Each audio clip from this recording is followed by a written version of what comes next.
Ya, shalom. Selamat sore adik-adik yang dikasihi Tuhan Yesus. Sungguh merupakan suatu sukacita kembali kita berkumpul di Sabtu ceria kita pada sore hari ini. Bagaimana kabarnya kalian? Ya, semua sudah pada masuk sekolah ya? Ya, semangat ya. Dengan situasi yang serba protokol kesehatan ya. Coba nanti kita akan terbiasa kembali ya. Nah, kita akan beribadah pada sore hari ini. Terlebih dahulu mari kita masuk dalam doa. Mari kita berdoa. Tuhan Yesus, terima kasih untuk segala berkat-Mu, untuk kesempatan di mana kami dapat berkumpul di Sabtu ceria kami pada hari ini. Ajar kami Tuhan, sejak dari kecil kami rindu untuk selalu dekat dengan Engkau, selalu beribadah kepadamu. Kami serahkan ibadah kami dari awal, pertengahan hingga akhirnya hanya ke dalam tangan kasih-Mu. Ini kami Tuhan, kami serahkan ibadah kami di dalam nama Tuhan Yesus. Haleluya, amin. Nah, hari ini yuk sama-sama kita bangkit berdiri, kita nyanyikan Hari Ini Kurasa Bahagia.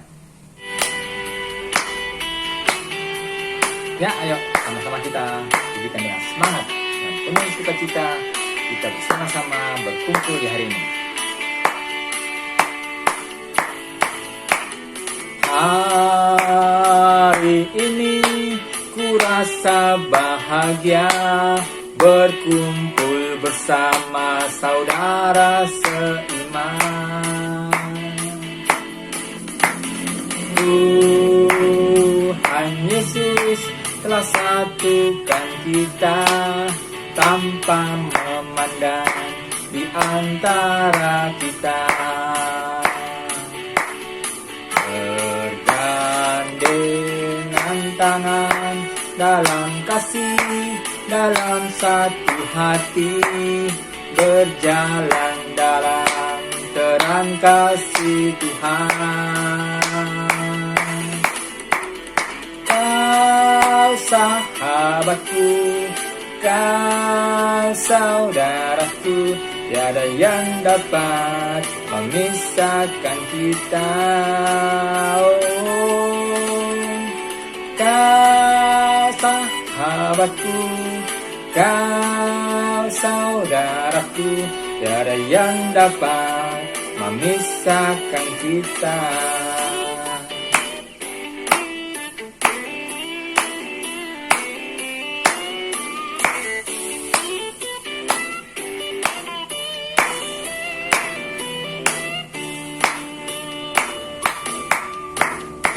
Hari ini ku rasa bahagia berkumpul bersama saudara seiman.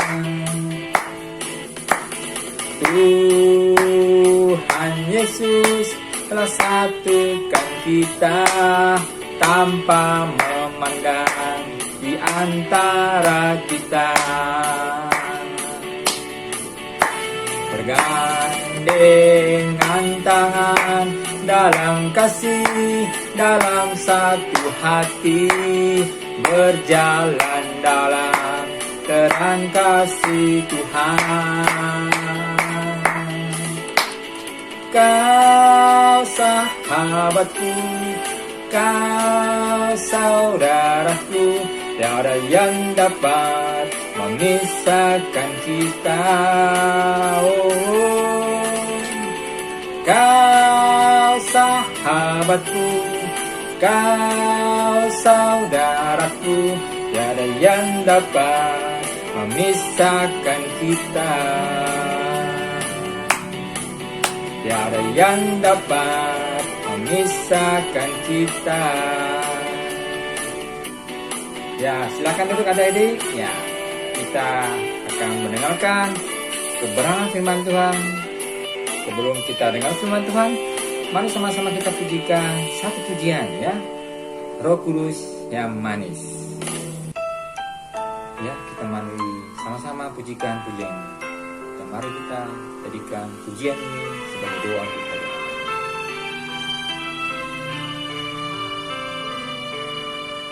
Ku buka hatiku untuk firman-Mu, ku ingin menjadi seperti Yesus. Berfirmanlah Tuhan, ku mau mendengar dan melakukannya setiap hari. Roh Kudus yang manis, tolong aku menuruti firman Tuhan. Roh Kudus yang manis, jadikanku anak Tuhan yang manis.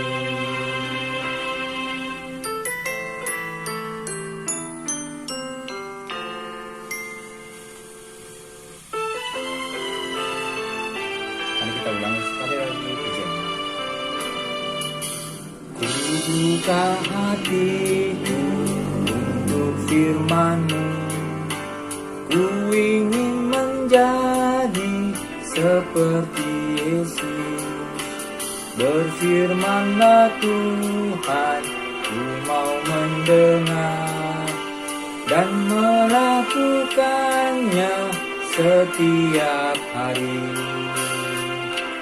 Roh Kudus yang manis, tolong aku menuruti firman Tuhan. Roh Kudus yang manis, jadikanku anak Tuhan yang manis. Nah, mari sama-sama kita akan dengan firman Tuhan supaya kita menjadi anak Tuhan yang manis. Ya, silakan langsung.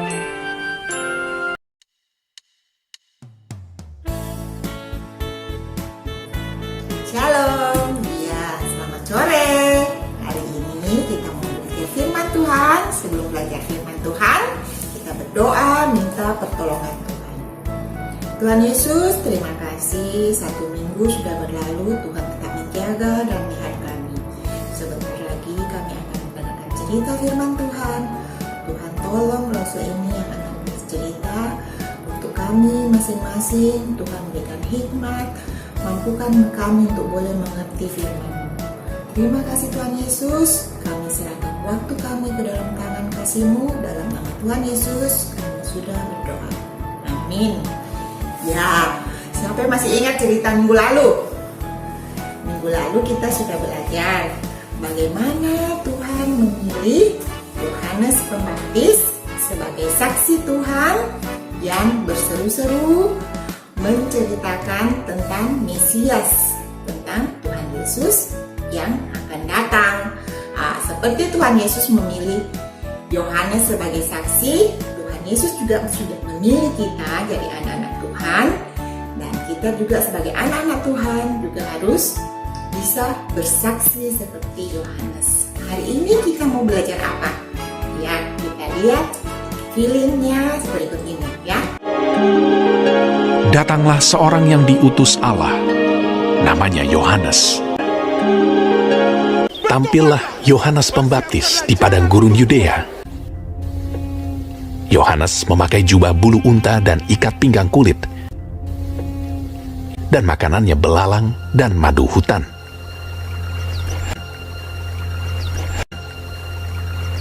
Dan memberitakan, "Bertobatlah, sebab kerajaan sorga sudah dekat." Sesungguhnya dialah yang dimaksudkan Nabi Yesaya. Ada suara orang yang berseru-seru di padang gurun, "Persiapkanlah jalan untuk Tuhan, luruskanlah jalan baginya." Maka datanglah kepadanya penduduk dari Yerusalem, dari seluruh Yudea, dan dari seluruh daerah sekitar Yordan. Lalu sambil mengaku dosanya, mereka dibaptis oleh Yohanes di sungai Yordan. Aku membaptis kamu dengan air sebagai tanda pertobatan. Tetapi ia yang datang kemudian daripadaku lebih berkuasa daripadaku, dan aku tidak layak melepaskan kasutnya. Ia akan membaptiskan kamu dengan Roh Kudus dan dengan api. Jadi, hasilkanlah buah yang sesuai dengan pertobatan. Hari ini kita akan belajar dari Lukas pasal 3 ayatnya yang ke-15 hingga ayatnya yang ke-17. Ayo diambil Alkitabnya semua, nanti kita akan sama-sama baca. Lukas pasal 3 ayat yang ke-15 hingga ayatnya yang ke-17 dan ayat yang ke-21 hingga ayatnya yang ke-22. Tuhan mengutus Yohanes Pembaptis sebagai saksi Tuhan. Berita pertobatan dan baptisan pertobatan yang diseru-serukan oleh Yohanes itu membuat orang-orang Yahudi yang berada di Yerusalem, tempat di mana Bait Allah berada, itu berpikir, apakah Bapak Yohanes ini adalah Mesias seperti yang dijanjikan oleh nabi-nabi di perjanjian lama. Mereka berpikir, apakah Yohanes ini Mesias? Karena sudah lama Tuhan tidak mengutus nabi. Jadi dari perjanjian lama, dari kitab Maleaki, dari Nabi Maleaki hingga kedatangan Tuhan Yesus itu sekitar 400 tahun. Itu Tuhan tidak ada mengutus nabi untuk menyampaikan apa yang akan Tuhan beritakan. Jadi selama 400 tahun itu tidak ada nabi yang muncul untuk berseru-seru. Sehingga ketika Yohanes Pembaptis muncul berseru-seru meminta supaya orang-orang bertobat, itu orang-orang Yahudi langsung berpikir, apakah Yohanes Pembaptis ini adalah Mesias seperti yang dijanjikan di nabi-nabi, seperti yang dijanjikan oleh nabi-nabi di perjanjian lama. Kita bisa lihat. Jadi kalau kita bayangkan Yohanes Pembaptis waktu itu tiba-tiba dia terkenal, karena kan dia menyeru-nyerukan pertobatan, sehingga orang Yahudi jadi bertanya-tanya, apakah dia itu Mesias? Mari kita lihat apa yang dikatakan oleh Yohanes Pembaptis menjawab pertanyaan orang-orang Yahudi tentang apakah dia Mesias. Ya, kita lihat di Lukas pasal yang ketiga ayatnya yang ke-15. Tetapi karena orang banyak sedang menanti dan berharap, dan semuanya bertanya dalam hatinya tentang Yohanes, kalau ia adalah Mesias. Di ayatnya yang ke-16, Yohanes menjawab dan berkata kepada semua orang itu, Aku membaptis kamu dengan air, tetapi Ia yang lebih berkuasa daripadaku akan datang, dan membuka tali kasutnya pun aku tidak layak. Ia akan membaptis kamu dengan Roh Kudus dan dengan api. Alat penampi sudah di tangannya untuk membersihkan tempat penyirikannya dan untuk mengumpulkan gandumnya ke dalam lumbungnya. Tapi debu jerami itu akan dibakarnya dalam api yang tidak terpadamkan. Jadi Yohanes Pembaptis dengan rendah hati ketika orang-orang Yahudi mengatakan, apakah engkau Mesias? Yohanes Pembaptis bilang, tidak, bukan saya. Dengan rendah hati Yohanes Pembaptis mengatakan apa? Saya ini cuma orang yang seperti yang cerita lalu dikatakan, saya ini cuma orang yang diperintahkan, orang yang berseru-seru menyerukan bahwa Mesias akan datang. Yohanes bilang, saya bukan Mesias, saya cuma saksi Tuhan yang diutus Tuhan untuk bersaksi tentang Tuhan Yesus. Jadi Yohanes Pembaptis tidak mau tinggi hati, tidak mau sombong bahwa memang saya Mesias. Dia dengan rendah hati, dia tidak takut, walaupun dia tahu kalau yang orang-orang sudah bilang dia Mesias, tapi kalau dia bilang saya bukan Mesias, nanti orang kan bilang, apa sih? Bukan si Mesias kan? Tapi dia tidak takut direndahkan, dia tetap dengan rendah hati dia bilang saya bukan Mesias. Dia menyatakan yang sebenarnya, dia melakukan apa yang Tuhan mau untuk dia lakukan. Jadi maukah kita seperti Yohanes Pembaptis yang dengan rendah hati boleh mengatakan saya cuma sebatas panggilan saya.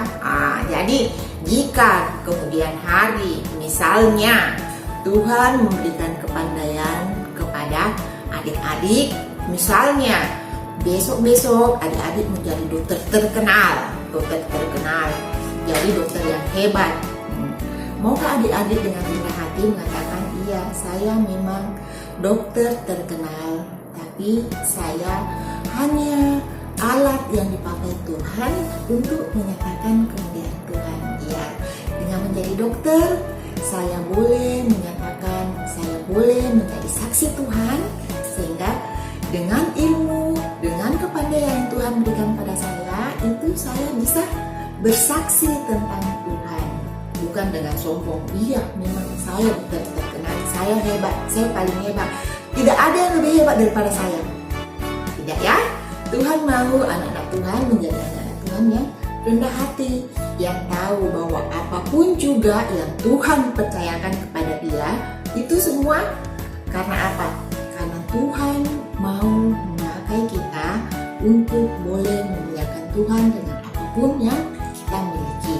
Misalnya, jika kita punya suara yang bagus, Tuhan mau kita menggunakan suara kita untuk memuji Tuhan. Ya.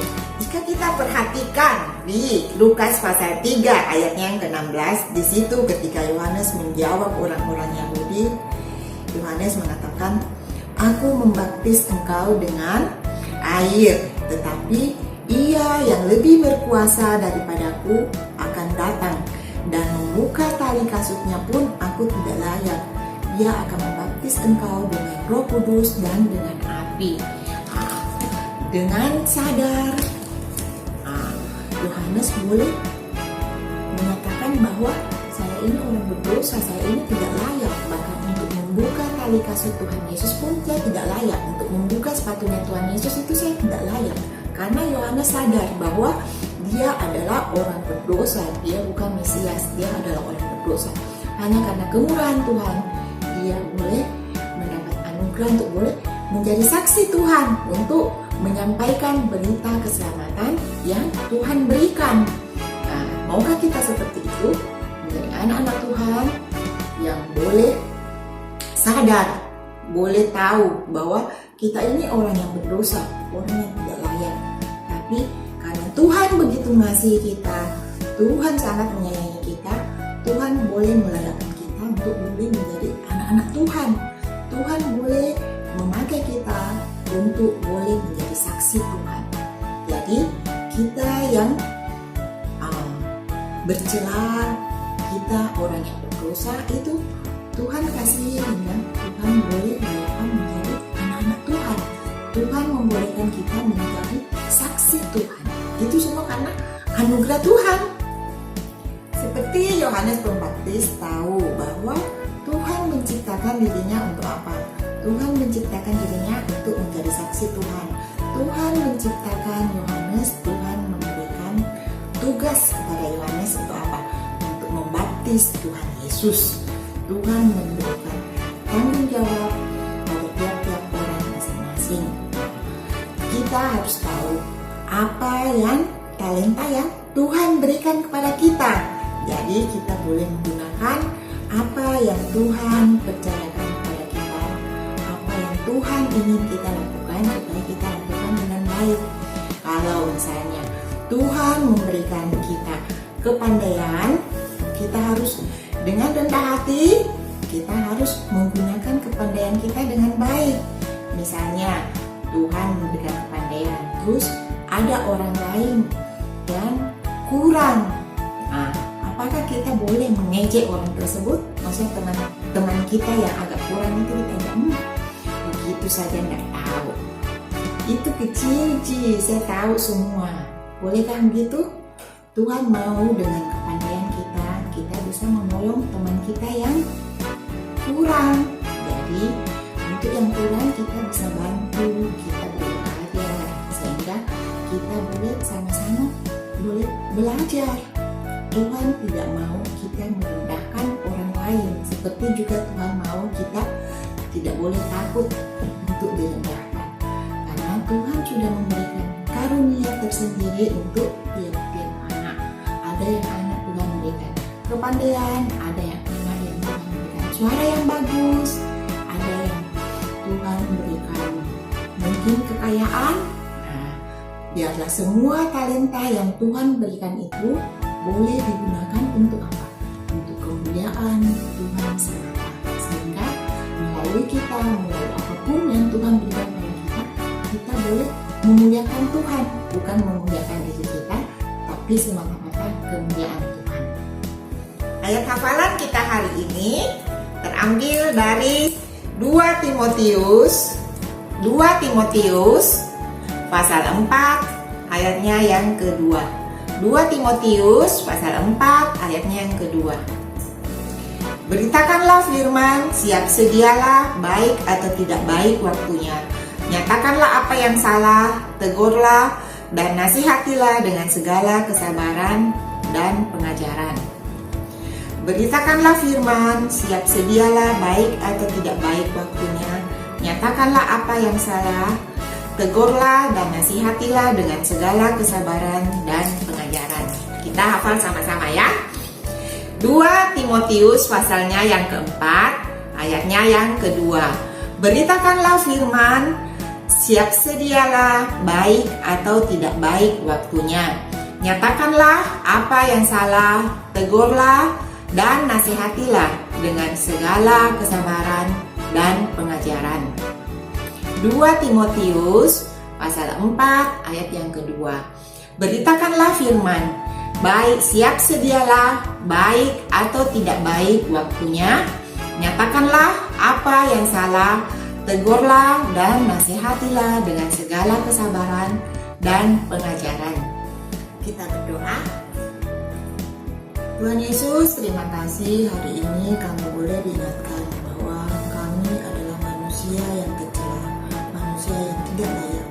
Tapi Tuhan mau memakai kami, Tuhan mau melayakkan kami untuk boleh menjadi saksi Tuhan. Ajar kami dalam hidup kami sehari-hari agar kami boleh selalu memuliakan Tuhan. Kami boleh melakukan hal-hal yang boleh memuliakan Tuhan, bukan untuk kemuliaan diri kami.